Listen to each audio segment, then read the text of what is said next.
स्वागत है सभी विद्यार्थियों का द लेबोरिस वर्ल्ड में। मेरा नाम है विक्रांत और आप देख रहे हैं द लेबोरिस वर्ल्ड। फ्रेंड्स, ये प्रैक्टिस सेट का तीसरा सेट है। इसमें 50 प्रश्न हैं। इससे पहले 2 सेट आपके अपलोड हो चुके हैं, आप उनको भी देख लीजिएगा। 50 क्वेश्चन आपको रोजाना मिलते हैं यहाँ पर। और इस चैनल का उद्देश्य आपको जो है सक्सेसफुल बनाना है, आपको ऑथेंटिक नॉलेज देनी है। फ्रेंड्स, यहाँ पर जितने प्रश्न आपसे पूछे जाते हैं वो इस लेवल के प्रश्न हैं जो किसी ना किसी कंपटीशन में आते रहते हैं, पूछे जाने की संभावना है। यदि आप तैयारी कर रहे हैं यूपी पुलिस की, यदि आप तैयारी कर रहे हैं यूपी ट्रिपल एससी की, यदि आप तैयारी कर रहे हैं एसएससी की या किसी भी वनडे कंपटीशन की, तो आपके लिए ये 50 प्रश्न बहुत महत्वपूर्ण होने वाले हैं। यदि आप इस चैनल पर पहली बार हैं तो लाइक शेयर और सब्सक्राइब करना बिल्कुल ना भूलें। जुड़ जाइए फ्रेंड्स इस चैनल से। और पीडीएफ फ्री ले सकते हैं आप। व्हाट्सएप नंबर दिया हुआ है, उस व्हाट्सएप नंबर पे आप जो है व्हाट्सएप करके अपनी पीडीएफ ले सकते हैं। ओके, चलिए शुरुआत करते हैं। पहले प्रश्न है, इब्न बतूता किसके शासनकाल में भारत आया था? तो इब्न बतूता आया था मोहम्मद बिन तुगलक के शासनकाल में भारत 1336 में। इस बात को ध्यान रखिए। कहाँ से आया था? अफ्रीका से आया था। मोरक्को एक देश है, वहाँ से आया था। ओके, मोहम्मद बिन तुगलक के शासनकाल में। इस बात को आप ध्यान रखिए। उसने एक बड़ी प्रसिद्ध पुस्तक लिखी थी इब्न बतूता ने, रहला। रहला एक प्रसिद्ध पुस्तक है जो इब्न बतूता ने लिखी थी। इस बात को आप ध्यान रखेंगे फ्रेंड्स। ओके, तो ध्यान रखने वाली बातें हैं, आपको ध्यान रखनी चाहिए। ओके, और साथ ही साथ अलाउद्दीन खिलजी की बात करें तो अलाउद्दीन खिलजी खिलजी वंश का दूसरा सबसे प्रतापी सुल्तान है। इसको जो है सिकंदर सानी कहा जाता है। इस व्यक्ति ने ही, आप ये समझिए, अगर खिलजी वंश के अंदर अगर आपको किसी को पढ़ना है तो अलाउद्दीन खिलजी को पढ़ना है। सिकंदर सानी इसी को कहा जाता है। बाजार नियंत्रण प्रणाली अलाउद्दीन खिलजी ने शुरू करी थी। घोड़ों को दागने की प्रथा, चेहरा प्रथा, ये सब अलाउद्दीन खिलजी की देन है। और अलाउद्दीन खिलजी ने अपने सेनापतियों के माध्यम से जो है दक्षिण तक अपना जो है विस्तार कर लिया था। मलिक काफूर इनका एक सेनापति था जिसके 1000 दिनारी भी कहते हैं। इस बात को भी आप याद रखिए। 1000 दिनारी जो मलिक काफूर को कहा जाता है वो इनका सेनापति था। ओके, 1000 दिनार में इन्होंने खरीदा था उसको। और बलबन के बारे में आपको ध्यान रखना है। इन्होंने लोह रक्त की नीति शुरू करी। ओके, दिल्ली सल्तनत के अंदर लोह रक्त की नीति बलबन ने शुरू करी। गयासुद्दीन बलबन इनको कहते हैं। और इन्होंने जो है तुर्क चहलगानी संगठन को समाप्त किया था। तुर्क चहलगानी संगठन में 40 तुर्क थे, उसको समाप्त कर दिया था बलबन ने। इस बात को ध्यान रखिएगा। और मोहम्मद बिन तुगलक के बारे में आपको 3-4 बातें याद रखनी है। इब्न बतूता इनके शासनकाल में भारत आया। इब्न बतूता, ओके, मोहम्मद बिन तुगलक ऐसे सुल्तान हैं दिल्ली के जिन्होंने सांकेतिक मुद्रा चलाई है। सांकेतिक मुद्रा, ओके, ये बात ध्यान, टोकन करेंसी इन्होंने चलाई है। दूसरी बात आप ये याद रख सकते हैं कि ये सबसे ज़्यादा पढ़े लिखे होने के बावजूद भी पागल सुल्तान कहे जाते हैं। सबसे ज़्यादा पढ़े लिखे होने के बावजूद दिल्ली सल्तनत का अगर कोई सुल्तान सबसे ज़्यादा पढ़ा लिखा था तो वो मोहम्मद बिन तुगलक था। लेकिन उसके बावजूद भी इनको पागल कहा जाता है। ओके, इनके बारे में कहा जाता है कि प्रजा को राजा से और राजा को प्रजा से मुक्ति मिल गई। जब इनकी मौत हुई तो इनके बारे में ये कहा जाता है। इल्तुतमिश, आप ये समझिए, गुलाम वंश का वास्तविक संस्थापक समझिए इल्तुतमिश को। गुलाम वंश का वास्तविक संस्थापक इल्तुतमिश को कहा जाता है। हालांकि गुलाम वंश का जो संस्थापक है कुतुबुद्दीन ऐबक को माना जाता है, लेकिन वास्तविक संस्थापक जब पूछा जाए तो इल्तुतमिश टिक लगाइएगा। इल्तुतमिश ने इक्ता प्रथा शुरू करी है भारत में। यानी जो उस समय इक्ता प्रथा होती थी, इक्ता मतलब यानी वेतन के स्थान पर दी जाने वाली भूमि को इक्ता कहते थे। और इन्होंने जो है जीतल और टंका नाम की 2 मुद्राएं चलाई थी। और इन्होंने ही कुतुब मीनार के निर्माण को पूरा करवाया था। जो कुतुब मीनार अधूरी रह गई थी उसको पूरा कराने का श्रेय इल्तुतमिश को जाता है। और इल्तुतमिश ने 40 तुर्कों का एक दल तुर्क चहलगानी बनाया था। बनाने का काम इल्तुतमिश का है और ख़त्म करने का काम बलबन का है। इस बात को आप ध्यान रख सकते हैं। 40 तुर्कों का जो दल था बनाया किसने था? इल्तुतमिश ने। और ख़त्म किसने किया था? बलबन ने। तो फ्रेंड्स, यहाँ से इतने सारे प्रश्न के बारे में आपको बता दिया गया है। यदि आप इस चैनल पर नहीं जुड़े हैं तो जुड़ जाइए, शेयर करिए, लाइक करिए, कमेंट्स करिए। और आप इस चैनल का मकसद समझ जाइए, केवल एक मकसद है, आप लोगों की सफलता। ओके, चलिए नेक्स्ट अगले प्रश्न पे। दिल्ली सल्तनत का अंतिम वंश। दिल्ली सल्तनत का अंतिम वंश है लोदी वंश। आपको पता होगा दिल्ली सल्तनत में केवल 5 वंश हुए। सबसे पहला है गुलाम वंश, गुलाम वंश के बाद खिलजी वंश, खिलजी के बाद जो है आएगा तुगलक, तुगलक के बाद सैयद, सैयद के बाद लोदी। और जब यहाँ से इब्राहिम लोदी की हार हो जाती है पानीपत के प्रथम युद्ध में, तो उसके बाद यहाँ पे बाबर का राज्य यानी मुगल वंश की स्थापना पड़ती है। तो इब्राहिम लोदी अंतिम जो है दिल्ली का सुल्तान था जिसने जो है युद्ध लड़ा है। कौन सा? पानीपत का प्रथम युद्ध किस में हुआ है? इब्राहिम लोदी के बीच में और बाबर के बीच में। तो लोदी वंश अंतिम वंश है दिल्ली सल्तनत का। तो कितने वंश रहे हैं? 5। पहला अगर कोई पूछता है तो आप गुलाम बताइए, दूसरा कोई पूछता है तो खिलजी बताइए, तीसरा कोई पूछता है तुगलक बताइए, चौथा कोई पूछता है सैयद बताइए, और पांचवा कोई पूछता है तो लोदी बताइए। और जब लोदी यहाँ से गए तो शुरू कौन हो गए? मुगल वंश। मुगल वंश के संस्थापक बाबर को बताइएगा फ्रेंड्स। ओके, चलिए। रामचरितमानस के लेखक तुलसीदास किसके शासनकाल से संबंधित है? तो रामचरितमानस के लेखक तुलसीदास जो हैं अकबर के शासनकाल से संबंधित है, इस बात को ध्यान रखिएगा। चंद्रगुप्त विक्रमादित्य आप ये समझिए गुप्त वंश के जो है इन्हीं के शासनकाल को गुप्त वंश का स्वर्णिक कहा जाता है, गोल्डन एज कहा जाता है उसको। ओके, इन्हीं के शासनकाल में 9 नवरत्न रहते थे, इस बात को आप ध्यान रख सकते हैं फ्रेंड्स। ओके ओके, रामचरितमानस के लेखक तुलसीदास किस उसमें थे? तो आपको ध्यान रखना है फ्रेंड्स, इतने सारे प्रश्नों को अगर आप जवाब देंगे तो निश्चित रूप से आपका फायदा हो सकता है। तो जुड़ जाइए चैनल से अगर आप नहीं जुड़े हैं तो। ओके, चलिए। गोवा में सती प्रथा समाप्त करने वाला प्रथम पुर्तगाली कौन था? तो गोवा में सती प्रथा अगर किसी ने समाप्त की है तो अल्बुकर्क ने करी है, इस बात को ध्यान रखिए। अल्बुकर्क यानी पुर्तगालियों का वास्तविक संस्थापक समझिए अल्बुकर्क को। ओके, और ये जो गवर्नर बने थे अल्मीडा के बाद बने थे, दूसरे गवर्नर हैं लेकिन वास्तविक संस्थापक कहे जाते हैं। और गोवा के अंदर जो सती प्रथा थी इन्होंने इसको समाप्त करा। साथ ही साथ आपने देखा होगा गोवा को 1510 में इन्होंने छीन लिया था, किससे? बीजापुर के सुल्तान से। ओके, इस बात को ध्यान रखिएगा। साथ ही साथ आपको ध्यान रखना है जो अल्मीडा है उन्होंने ब्लू वाटर पॉलिसी यानी नीले पानी की नीति भी शुरू करी थी। यहाँ से भी प्रश्न बन जाता है फ्रेंड्स। यदि आप इस व्याख्या को सुन रहे हैं तो मैं नहीं समझता कि आपको फ़ायदा नहीं होने वाला, आपको बहुत फ़ायदा होने वाला फ्रेंड्स। और निश्चित रूप से आपको जो है यदि इस चैनल से आप जुड़े हुए हैं तो आपको फ़ायदा तो होगा, साथ ही साथ दूसरों को शेयर करिएगा ये वीडियो। ओके, चलिए नेक्स्ट। अंग्रेजों ने भारत में अंग्रेजी शिक्षा को कब माध्यम बनाया? तो अंग्रेजी शिक्षा को माध्यम बनाया 1835 में। अगर प्रश्न आता किस एक्ट के द्वारा, तो 1833 का जो चार्टर एक्ट है उसके द्वारा बनाया गया था। आपको पता होगा 1833 के चार्टर एक्ट के द्वारा बंगाल के गवर्नर को भारत का गवर्नर कहा जाने लगा था। और बंगाल के गवर्नर जनरल को भारत का गवर्नर जनरल किस एक्ट के द्वारा? चार्टर एक्ट 1833 के द्वारा कहा जाने लगा था फ्रेंड्स। ओके, चलिए नेक्स्ट। स्वामी दयानंद सरस्वती का मूल नाम क्या था? तो स्वामी दयानंद सरस्वती का मूल नाम था मूल शंकर। क्या था? मूल शंकर। और स्वामी दयानंद सरस्वती के बारे में 3 बातें आपको विशेष तौर पे ध्यान रखनी चाहिए हर कंपटीशन के लिए। वेदों की ओर का नारा, वेदों की ओर लौटो का नारा स्वामी दयानंद सरस्वती का है, इस बात को ध्यान रखिए। आर्य समाज की स्थापना स्वामी दयानंद सरस्वती ने करी है, इस बात को ध्यान रखिए। और इन्होंने जो है, ठीक है, इन्हीं की एक प्रसिद्ध पुस्तक है, कौन सी? सत्यार्थ प्रकाश यानी सत्य का प्रकाश जो है इनकी प्रसिद्ध पुस्तक है, वो इन्होंने लिखी है। तो 3-4 बातें अगर आप याद रखेंगे तो निश्चित रूप से यहाँ से प्रश्न कभी भी बनेगा तो आप उसको छोड़ेंगे नहीं फ्रेंड्स। Okay, next. द्वैध शासन किस गवर्नमेंट ऑफ इंडिया एक्ट द्वारा लागू किया गया है? तो द्वैध शासन किस गवर्नमेंट ऑफ इंडिया एक्ट द्वारा लागू किया गया है? तो आपको ध्यान रखना राज्यों के अंदर जो द्वैध शासन लागू किया 1919 के द्वारा लागू किया गया है। और 1909 के द्वारा पृथक निर्वाचन प्रणाली लागू की गई थी जो मुसलमानों के लिए शुरुआत में दी गई थी। ओके, और 1935 के द्वारा राज्यों से हटाकर द्वैध शासन को केंद्र में लागू कर दिया गया था, इस बात को भी आप अलग से याद रख सकते हैं फ्रेंड्स। ओके, चलिए नेक्स्ट आगे चलते हैं।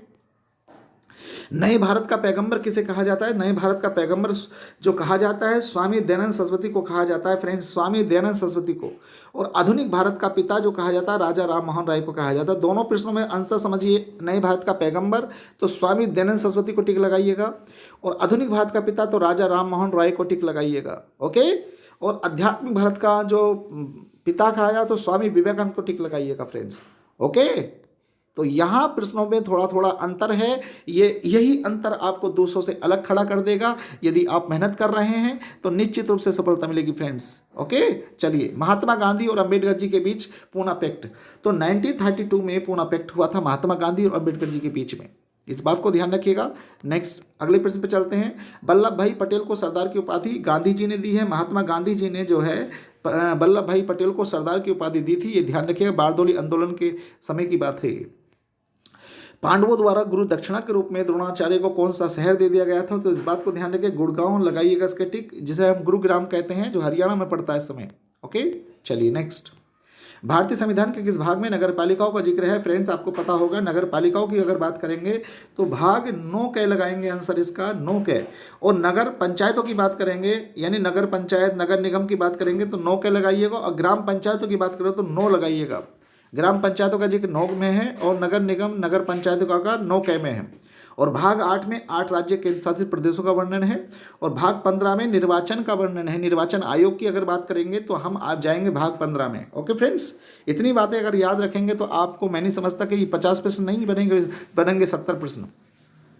अधिकार परीक्षा का शाब्दिक अर्थ क्या होता है? अधिकार परीक्षा का शाब्दिक अर्थ होता है किस अधिकार से, यानी जब किसी पदाधिकारी की रेस्पॉन्सिबिलिटी पर अधिकार की बात जब आती है, राइट के बारे में, यदि कोई पदाधिकारी जो है कोई काम करता है जो उसके अधिकार क्षेत्र में नहीं आता, तब उसके खिलाफ ये रिट जारी की जाती है। उससे ये पूछा जाता है कि आप किस अधिकार से ये कार्य कर रहे हैं। यदि वो अधिकारी संतोषजनक उत्तर नहीं देता है तो तब तक जो है उसके कार्य को रोका जा सकता है। ओके, तो तब तक वो कार्य नहीं कर सकता जब तक कि वो जो है बिल्कुल संतोषजनक उत्तर ना दे दे।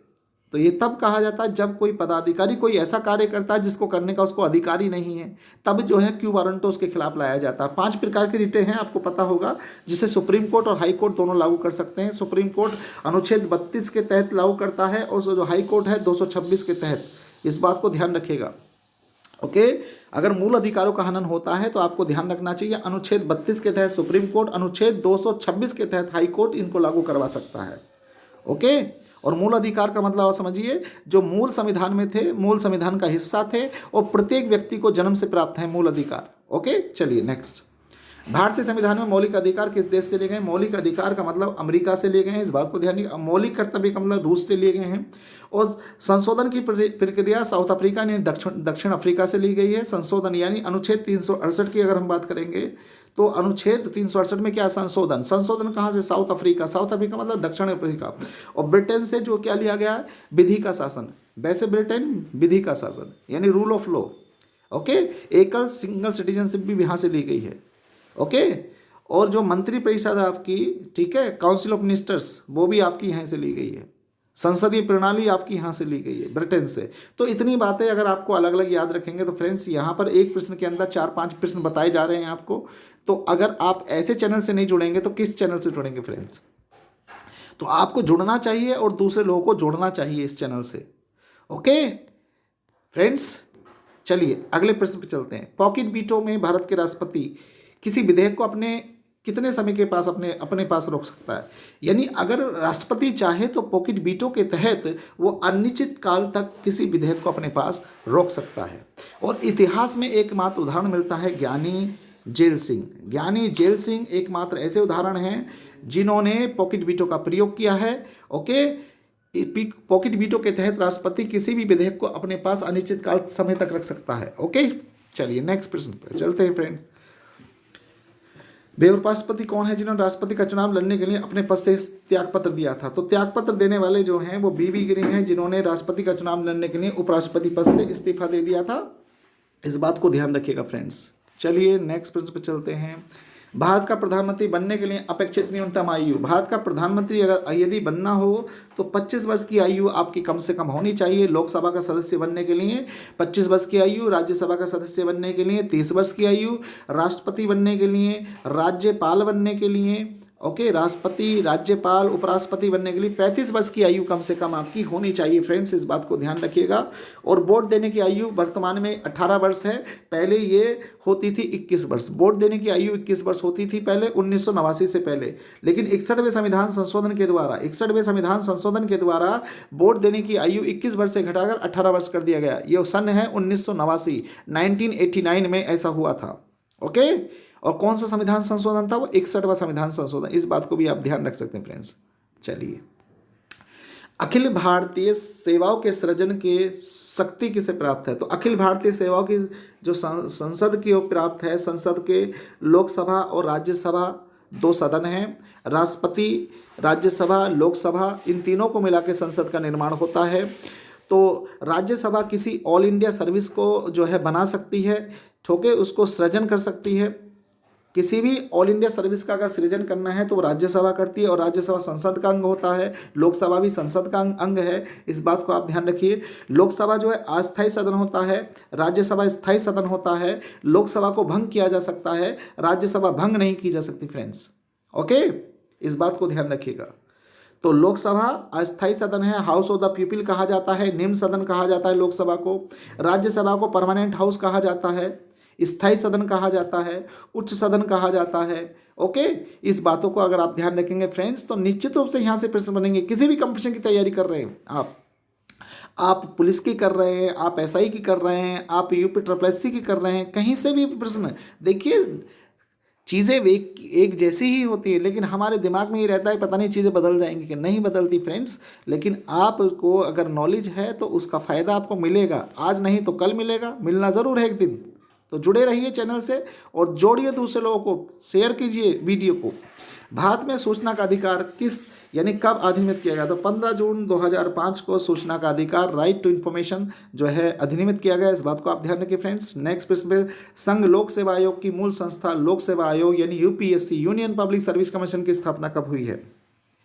तो यूपीएससी की स्थापना, जिसे हम यूनियन पब्लिक सर्विस कमीशन कहते हैं, 1 अक्टूबर 1926 को हुई है फ्रेंड्स। किस अधिनियम के द्वारा हुई? अगर प्रश्न ये कहा जाए तो 1919 का जो एक्ट था आपका, ठीक है, उसके द्वारा। ओके, मॉन्टेग्यू चेम्सफोर्ड अधिनियम के द्वारा इसकी स्थापना हुई थी। ओके, और ली कमीशन किस कमीशन के द्वारा हुई? तो ली कमीशन बताइएगा। ली कमीशन के द्वारा जो है यूपीएससी की स्थापना हुई थी। और किस एक्ट के द्वारा हुई? तो आंसर होगा आपका 1919। कब हुई? आंसर होगा 1 अक्टूबर 1926। इस बात को ध्यान रखिए। प्रश्न को पूछने का तरीका क्या होगा, आंसर देने का तरीका क्या होगा आपका, इस तरीके से ध्यान रखिए फ्रेंड्स। चलिए नेक्स्ट, सूर्य के बाद पृथ्वी से सबसे नजदीकी तारा कौन सा? प्रॉक्सिमा सेंचुरी सबसे नजदीकी तारा है। ओके, सूर्य के बाद आपको पता होगा सूर्य क्या है? तारा है। तारा किसे कहते हैं? तारा वह होता है खगोलीय पिंड जिसके पास अपनी ऊष्मा होती है, अपना प्रकाश होता है, जो अपने प्रकाश से प्रकाशित होता है, उसे स्टार कहते हैं, उसे तारा कहते हैं। और ग्रह क्या होता है? वह खगोलीय पिंड जो सूर्य के चारों ओर घूमता है, यानी दीर्घवृत्ताकार कक्ष में घूमता है, जिसके पास ना तो अपनी ऊष्मा होती है, जिसके पास ना अपना प्रकाश होता है, बल्कि वह सूर्य के प्रकाश से प्रकाशित होता है। उसे क्या कहते हैं? उसे ग्रह कहते हैं। जैसे पृथ्वी, मंगल, शुक्र, ये सब क्या हैं? ये ग्रह हैं। और ग्रह की खासियत क्या है? इनके पास अपना प्रकाश नहीं होता, इनके पास अपनी ऊष्मा नहीं होती, वे सूर्य के प्रकाश से प्रकाशित होते हैं। यदि पृथ्वी पर दिन निकलता है तो सूर्य के प्रकाश से निकलता है। यदि सूर्य का प्रकाश जिधर पड़ता है उधर दिन निकलता है, जिधर सूर्य का प्रकाश नहीं पड़ता उधर रात होती है। ओके फ्रेंड्स, तो ये ध्यान रखिएगा, सूर्य का प्रकाश यानी सूर्य के प्रकाश में विटामिन डी पाया जाता है। और विटामिन डी का जो रासायनिक नाम है आपको पता होगा, कैल्सीफेरोल है। और विटामिन डी की कमी से कौन सा रोग हो जाता है? रिकेट्स रोग हो जाता है, सूखा रोग कहते हैं फ्रेंड्स।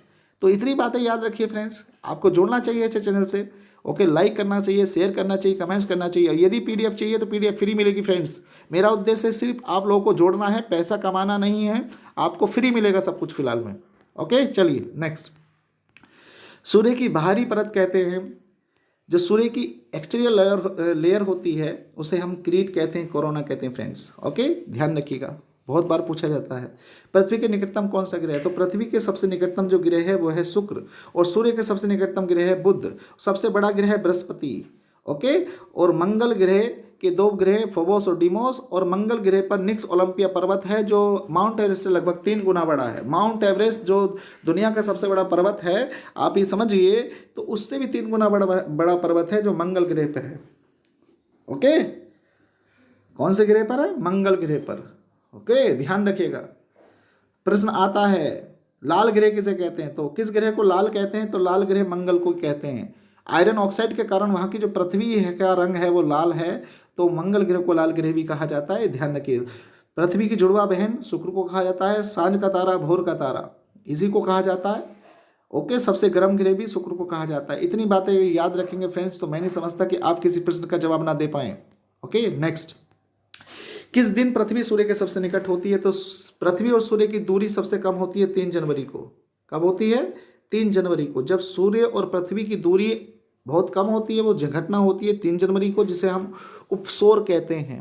ओके, और जब सूर्य और पृथ्वी की दूरी अधिकतम होती है वो घटना होती है 4 जुलाई को, जिसे हम अवसौर कहते हैं। उपसौर और अवसौर में ध्यान रखिएगा, जब अधिकतम दूरी होगी, जब पृथ्वी सूर्य से अधिकतम दूरी पर होगी, अधिकतम दूरी पर, तो उसे हम जो है अपसोर कहते हैं। वो घटना होती है 4 जुलाई को। और जब न्यूनतम दूरी होगी, जब पृथ्वी सूर्य के निकटतम होगी, वो 3 जनवरी को होती है, जिसे हम उपसोर कहते हैं। ओके फ्रेंड्स, चलिए नेक्स्ट प्रश्न पर चलते हैं। हमारा वायुमंडल कितने भागों में बटा हुआ था? वायुमंडल में लेयर होती हैं 5।